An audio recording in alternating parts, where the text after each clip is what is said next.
Hello everybody, welcome in. And recently ALLPOWERS reached out and asked if I wanted to test out their S200 portable power station. And I love electronics and electrical stuff, so of course I said yes. Not only that, I wanted to use this video and this product to kind of just like go over power stations in general and like what the numbers mean basically. Because like, what is a 200 watt power station? What exactly does that mean? Or like 40,000 milliamp hours?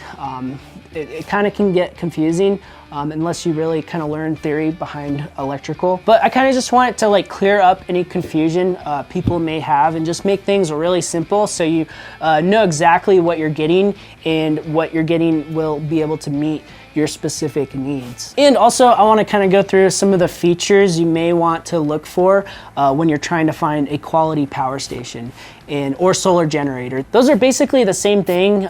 They just call them different names sometimes. They're all just fancy battery banks. Also, full disclosure guys, they did send me this portable power station for free to test out. However, other than the free product, they are not paying me like an actual dollar amount to make this video, and they have no control on what I say in the video or how I make it. So I'm gonna keep it real with you guys. I'll let you know what I like and don't like, or if it doesn't work at all, I'll let you guys know.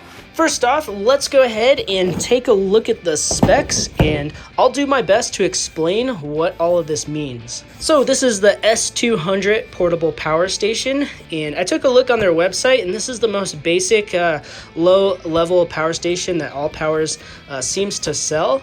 And most manufacturers will have a number, or they'll say it's a 200 watt power station or a 400 watt power station. And usually this number correlates with the AC output, continuous 200 watt. And it can support up to 240 watts surge. And this is coming out of what's called an inverter. And this is pretty good that the continuous is the actual 200 watts, because I have seen some brands that they say it's like a 200 watt power station, but when you actually look in the specs, it's like a 200 surge output, but the actual continuous output is a lot less, like 150 or something, because a lot of things that you plug into a normal house plug will have like a surge on it, like a coffee maker or something like that. When you first power it on, the wattage like surges up really quick, and then it kind of balances down to a continuous amount. But I do like how they gave you a continuous 200 watts. Next on the specs, we have the battery type. This uses a lithium ion type battery. And some power stations now I've seen are actually using lithium iron phosphate cells. And there's a few pros and cons to both types. The nice thing about the lithium ion battery is that you can still charge it when it's freezing. However, a lithium iron phosphate cell, you cannot charge it below freezing temperatures, or you will damage the battery. The one downside to lithium ion is that it doesn't have as many charge cycles as lithium iron phosphate. Usually lithium ion is like 600 charge cycles, whereas the lithium iron phosphate can have like 2 to like 4,000 even. Also, the lithium iron phosphate cells are probably the safest lithium cells there are. And usually all the smaller portable power stations like this one will have lithium ion. Next, we have the capacity, and this is a very important spec. However, a lot of the numbers they put here kind of just will confuse people, and it's really just unnecessary. The first part is 41,600 milliamp hours, and that sounds like kind of impressive, I guess. And a lot of companies will just use this, and I'm guessing it's like as a marketing thing, just because it sounds really big. And really, this is just 41.6 amp hours. And even convert it to amp hours, I honestly wouldn't even pay attention to this. I would just disregard amp hours completely, and here's why. Because it's 3.7 volts, and when you multiply amps times volts, you get the watts. So 41.6 amp hours times 3.7 volts is just about 154 watt hours. And this is the most important thing you want to look for when looking at power stations is the watt hours. Because the main problem here is that different power stations could have different voltages. And 41.6 amp hours on 3.7 volts is a completely different thing than 41.6 amp hours on, say, 12 volts. And the amp hours and the volts could be completely different. When we multiply them together, we get the actual power capacity of the power bank. So if this confuses you at all, just forget about amp hours and even the pack voltage. And amps and voltage is only going to be really relevant if you're like actually building your own battery system from scratch. But if you're just buying a product that's all ready to go, all that really matters is the watt hours, and as long as you're happy with the inputs and the outputs. The watt hours will give you a fair comparison between basically any power station. But what exactly does watt hours mean? And when we go off watt hours, it's actually really simple. So basically, here's the power station, and say we charged it up to 100% power. We theoretically will be able to output 154 watts constantly for 1 hour. Now our power bank will be completely dead at 0% and will need to be recharged. But remember, this is a 200 watt power station, and that just means that we can run an item that uses 200 watts. However, we're not going to be able to run it for an entire hour constantly. And we can actually figure out about how long we can run it. We just divide watt hours by watts. So 154 watt hours divided by 200 watts, that gives us 0.77, and we'll just make that a percentage, so about 77%. And not exactly, but it's about 45 minutes. So hopefully that kind of clears things up a little bit. I typically do like to see, around the same watt hours to watts.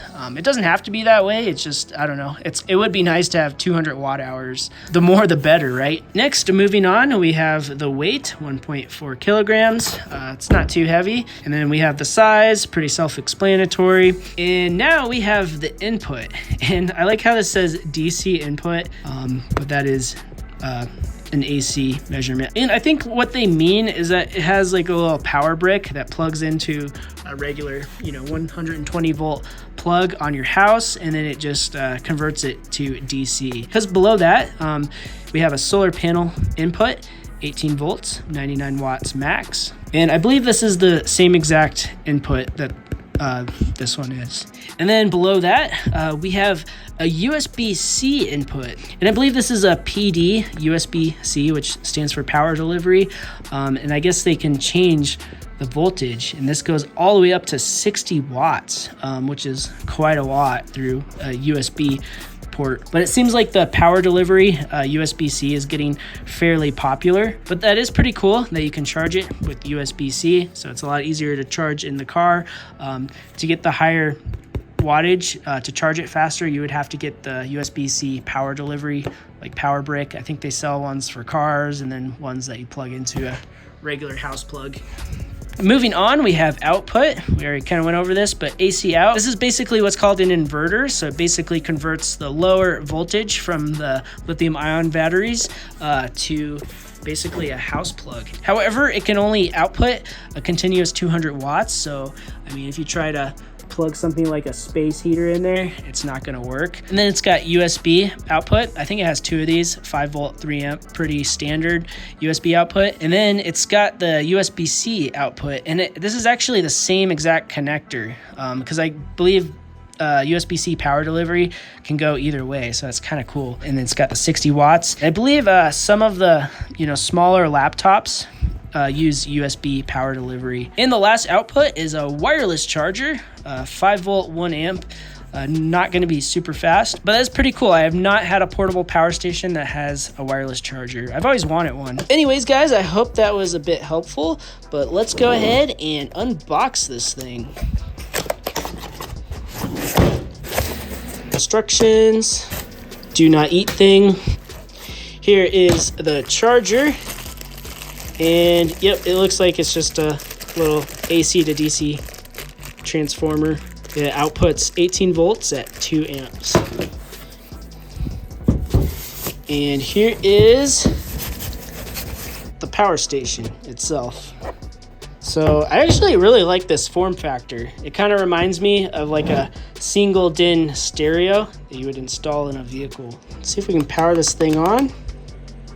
Hold it down, and nothing seems to be happening.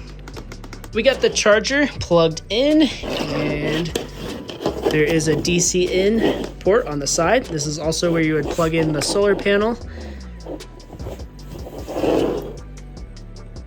That is not so good. I don't like the fact that that is at 0%. Usually any power station like this or anything with like lithium ion batteries, it's best if it stays stored at around, you know, like 50 to like 70%. You also don't want it stored at 100% either.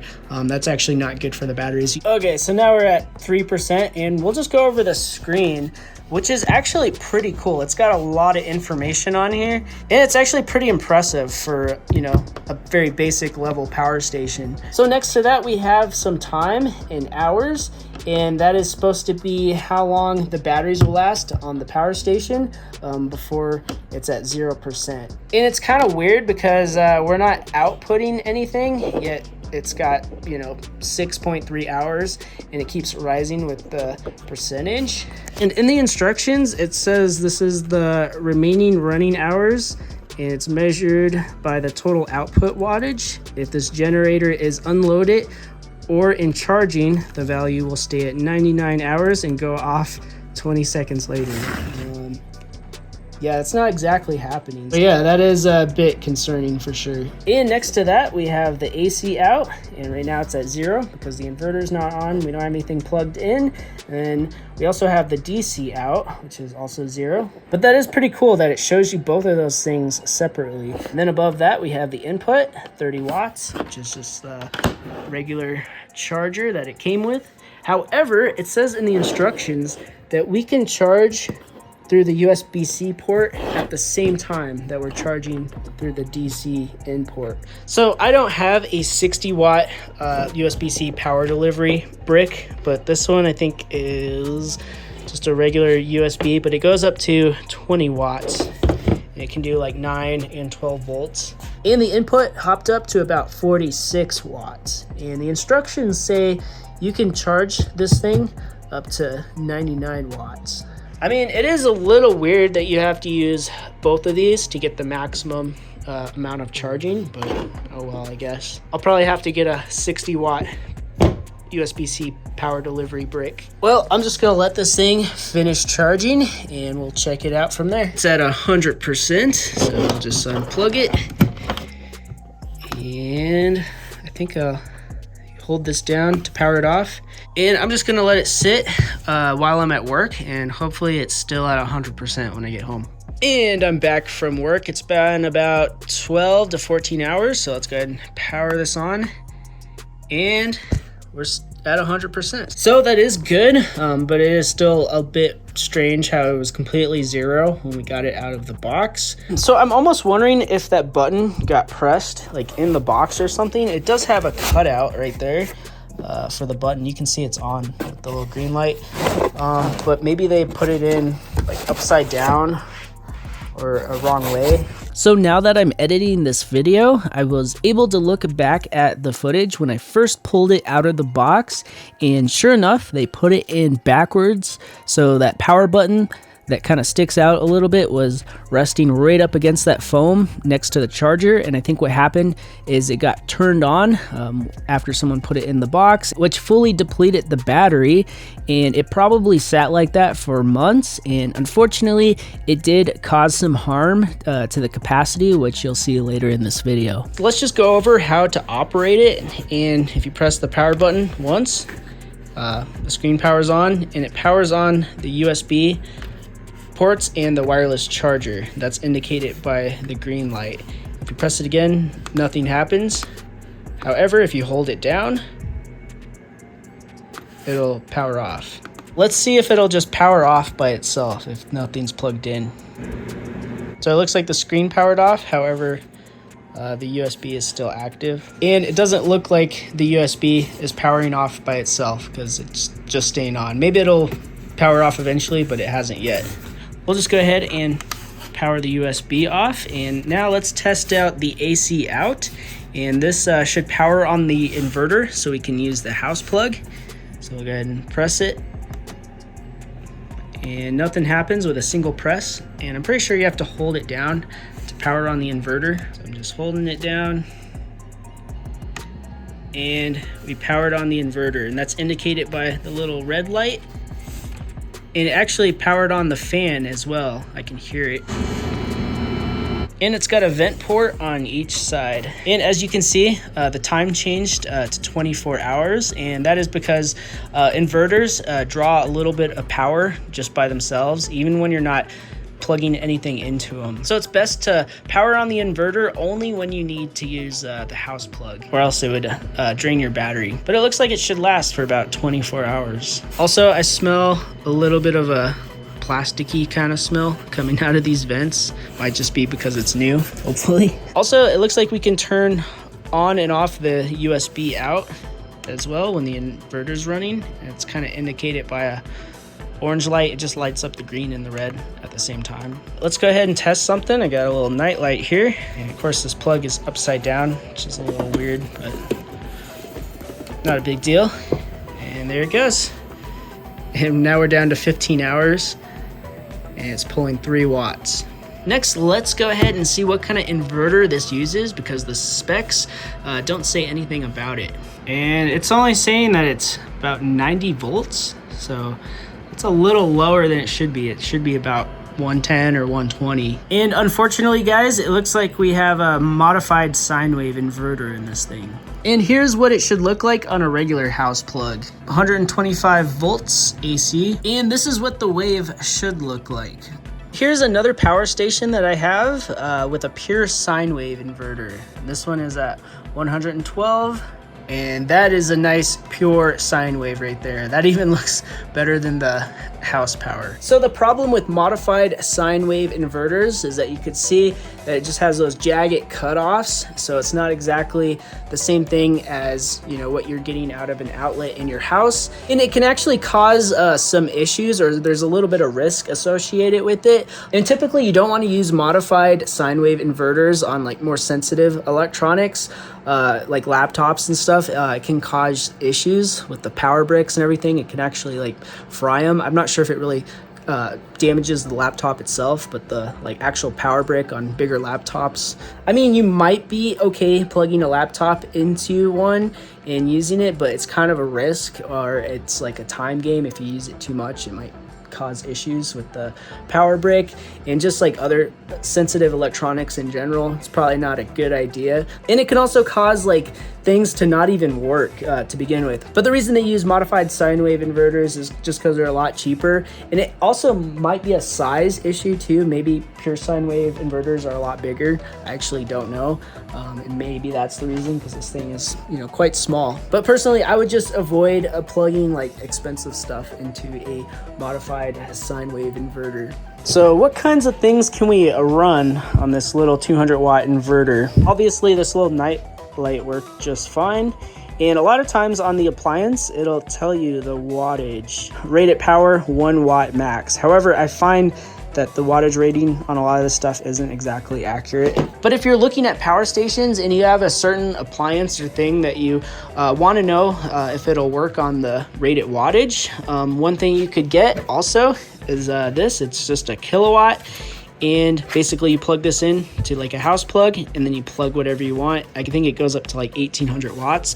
It'll tell you all the information. It'll tell you the voltage on the socket, amperage, and the wattage. It'll also count up your kilowatt hours. It looks like the night light is pushing about 6 watts, actually 5 or 6. I got this heated blanket on high, and believe it or not, it's only pulling 15.4 watts. Let's check out these metal shears.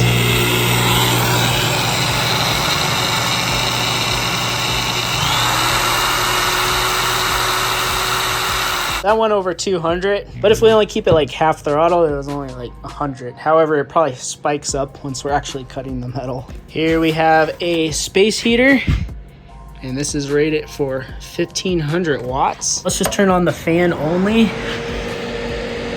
And it's only sitting at about 20 watts when we turn on the heat on high. That's actually pretty accurate. Let's test a few of those things out on the ALLPOWERS. We'll start with the metal shears and we'll start slow.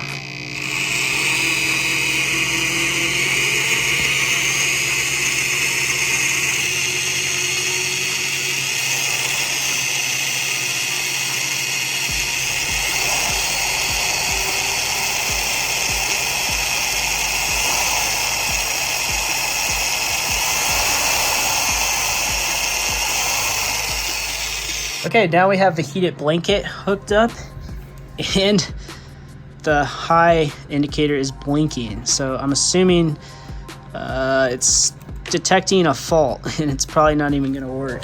It's only at 2 watts and nothing happens. I push the button, and that is the problem with modified sine wave. Stuff just doesn't work quite right a lot of the times. I got it plugged into my other power station with pure sine wave, and seems to work just fine. Next, let's go ahead and test to see if this inverter has overload protection. Power on the fan only at first. Showing only 12 watts. Here's the heat. It's making a weird noise. However, it's not shutting off the inverter. Well, the inverter seems to still be working. There wasn't an actual like cutoff. It's when we go full speed on the metal shears.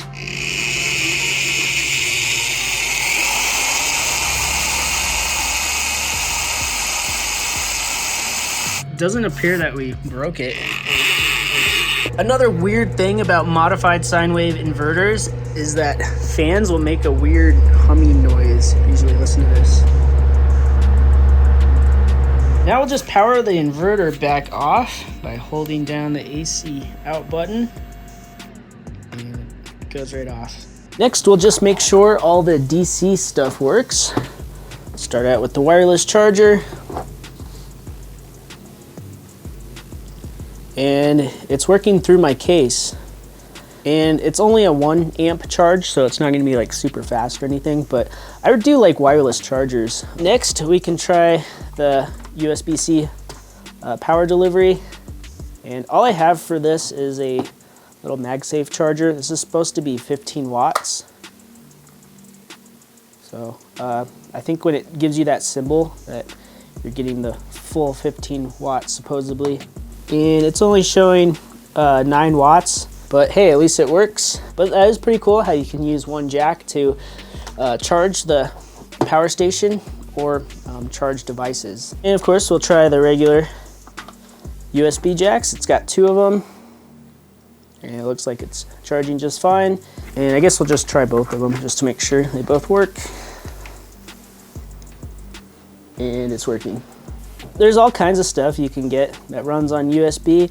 I also have this camera power supply that plugs into a USB, and then it actually has a little dummy battery that goes into my kind of big mirrorless camera, and I use that for like nighttime time lapses. And I think some of the smaller power banks can't actually deliver enough power, and it like shuts the camera off.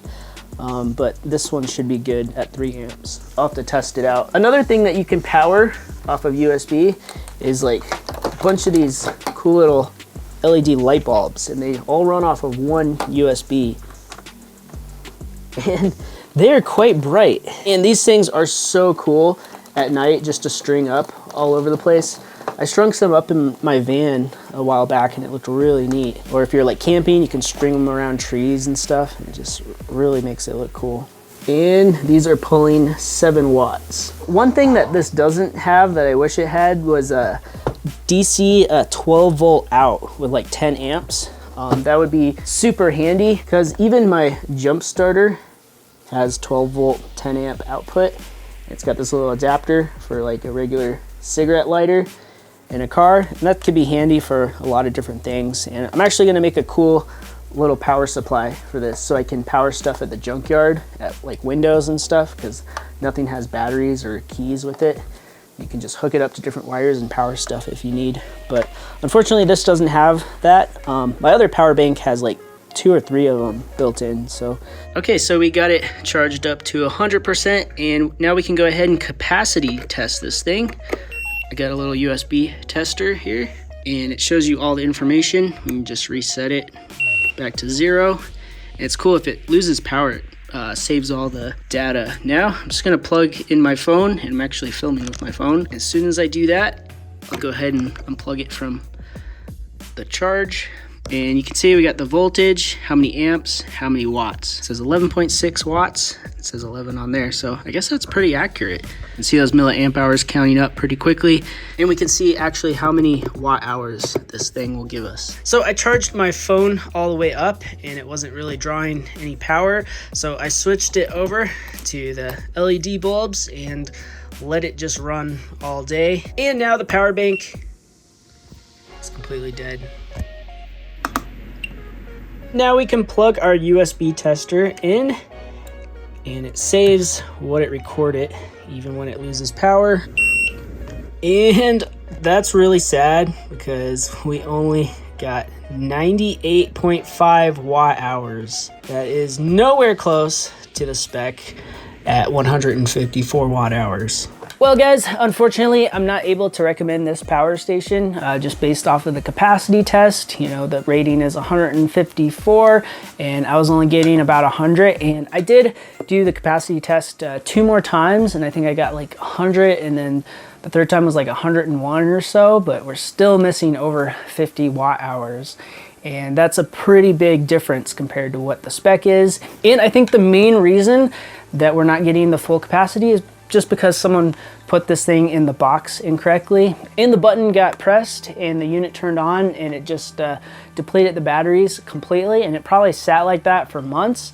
And with lithium ion batteries, when it's completely discharged for a long period of time, like a couple days is okay, but if it's discharged for like a couple months, it's gonna really damage the capacity on those batteries. Probably be acceptable if it was a lot closer, like, you know, 145, 140 even, something like that, because just the USB device by itself is gonna be pulling a little bit of power because it's like stepping up, you know, lower voltage all the way to 5 volts, and then the green little light is on, but it's not gonna be that much. But it would be pretty interesting to capacity test other power banks as well, because maybe other ones aren't, you know, pulling full capacity either. But anyways, a few of the things I do like about this power bank is all the information it gives you on the screen. I like the form factor. It's almost shaped like a single DIN radio you would put in a car. I just think that's interesting. I like the wireless charger, but some of the things I don't like, other than not living up to the capacity specification, is the modified sine wave inverter.